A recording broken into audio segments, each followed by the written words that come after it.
Welcome to Empire Economics. I'm grateful you're here because what I'm about to share could be the most profitable history lesson of your life. Imagine this. Your morning coffee just doubled in price while you were drinking it. Your savings, worthless.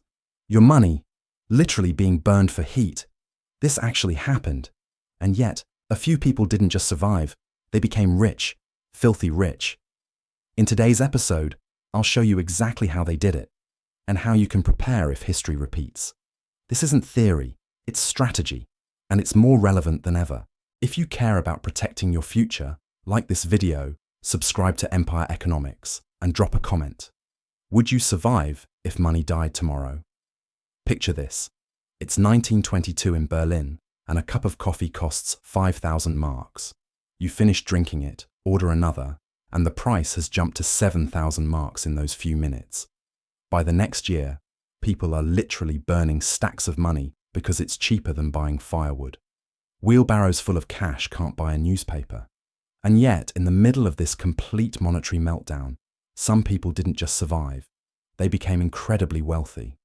The Weimar Republic's hyperinflation wasn't just an economic disaster. It was the greatest wealth transfer in modern European history. And if you understand what happened during those chaotic years between 1921 and 1923, you'll discover timeless principles that protect and grow wealth even when currencies collapse around you. Most people think hyperinflation is just about prices going up really fast, but that's like saying a hurricane is just about wind. The real story is far more complex, far more instructive, and far more relevant to today than most economists want to admit. Because what happened in Germany almost a century ago reveals patterns that repeat throughout history whenever monetary systems break down. Here's what makes the Weimar crisis so fascinating from a wealth perspective. While millions of ordinary Germans saw their life savings evaporate overnight, a small group of individuals used specific strategies to not just preserve their wealth, but multiply it exponentially. They understood something that most people never learn. Monetary collapse isn't just destruction, it's redistribution. And if you know how to position yourself correctly, you can end up on the receiving end of that transfer. Let me tell you about Hugo Stinnes. Before the hyperinflation began, Stinnes was already successful. His family owned coal mines and various business interests across Germany. But what he did next transformed extraordinarily riched him from wealthy too. While most Germans were trying to save their money and preserve what they had, Stinnes was doing something that seemed completely insane at the time. He was borrowing massive amounts of German marks and using that borrowed money to buy tangible assets. Steel mills, shipping companies, industrial facilities, cargo lines. He leveraged himself to the maximum, taking on enormous debts that his peers thought would surely bankrupt him. When hyperinflation hit, something remarkable happened. Those debts that had seemed so dangerous became his greatest advantage. As the German mark collapsed, the real value of his debt obligations shrank to almost nothing. Meanwhile, his steel mills kept producing steel. His ships kept carrying cargo. His factories kept manufacturing goods. These productive assets maintained their real value even as the currency became worthless. By the end of the crisis, Stinnes could pay off debts worth millions of marks with pocket change, while still owning all those valuable businesses. He had essentially used the currency collapse to eliminate his debt burden, while retaining ownership of income-producing assets. This wasn't luck. This was strategy. Stinnes understood a principle that most people miss during monetary crises. Inflation destroys creditors and rewards debtors. If you owe money in a currency that's losing value, that debt becomes easier and easier to pay back. If you own productive assets that generate real value regardless of currency fluctuations, you maintain wealth even as paper money dies. But Stinnes wasn't the only one who prospered. Farmers discovered they could sell their crops at constantly increasing prices, then immediately convert those payments into equipment, land, or other tangible assets. Union workers in critical industries leveraged their skills to demand frequent wage increases that kept pace with rising prices. People who owned gold, silver, or foreign currencies watched their purchasing power soar relative to those holding German marks. The pattern becomes clear when you study the data. During 1922 Prices rose by roughly 4,000%, yet wages for many workers actually kept pace with inflation for a significant portion of the crisis. Unemployment remained surprisingly low compared to other economic disasters. The German government, despite the chaos, actually benefited from the inflation because it could pay off its massive wartime debts with increasingly worthless currency. This reveals something crucial about hyperinflation that most people don't understand. It's not just random destruction, it's a systematic transfer of wealth from creditors to debtors, from cash holders to asset owners, from passive savers to active participants in productive activities. The key is understanding which side of each equation you want to be on when. Modern the transfer begins, investors can extract profound lessons from the Weimar experience. The Germans who survived and thrived shared certain characteristics.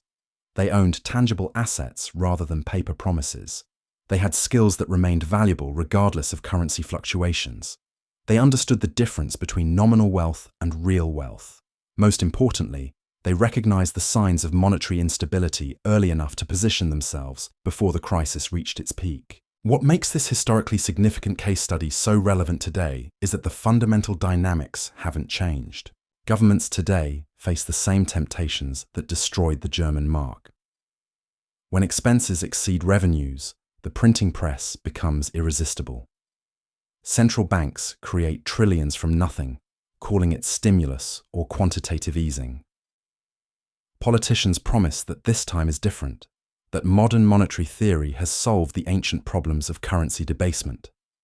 But the mathematics of inflation remain unchanged since Weimar. The warning signs are remarkably similar across different eras. Rapidly expanding money supply, government debt growing faster than economic output, rising prices for essential goods while officials insist inflation is temporary, asset bubbles in stocks and real estate as people flee from cash into anything that might hold value. These patterns preceded every major currency collapse in history.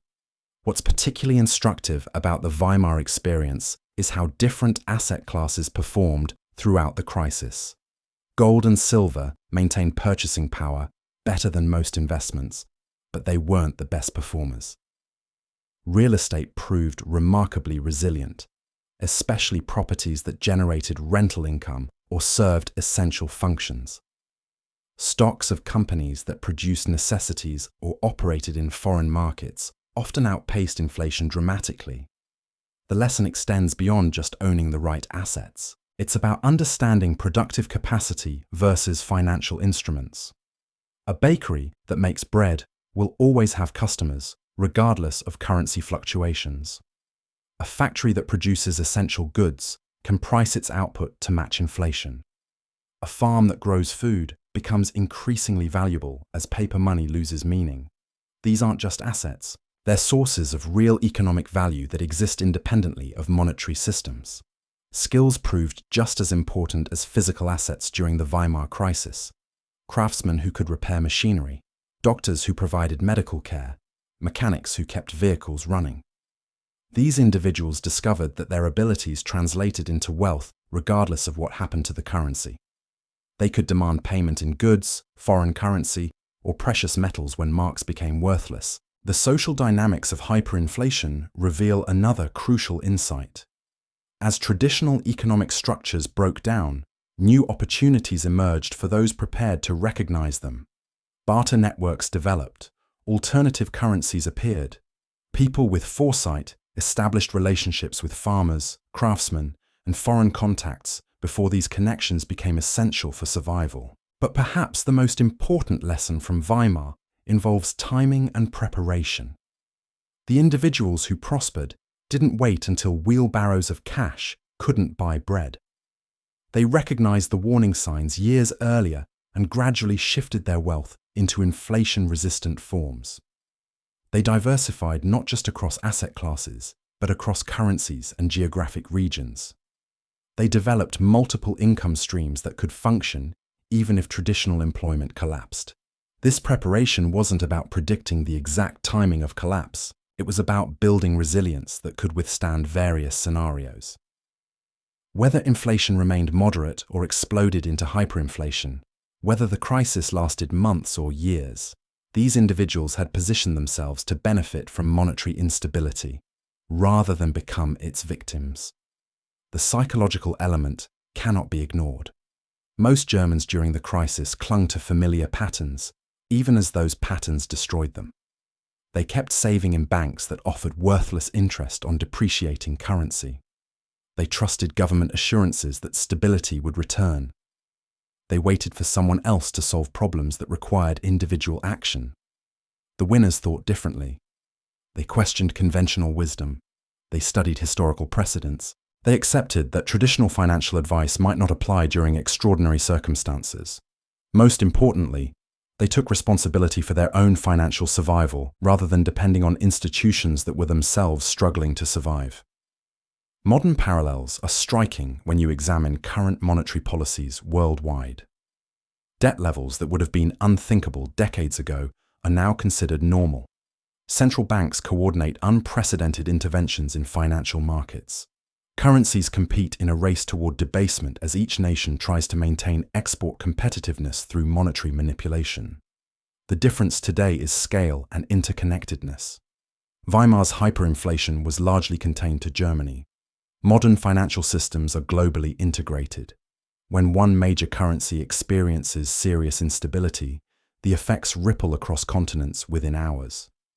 This creates both greater risks and potentially greater opportunities for those who understand the dynamics. The fundamental principles remain constant.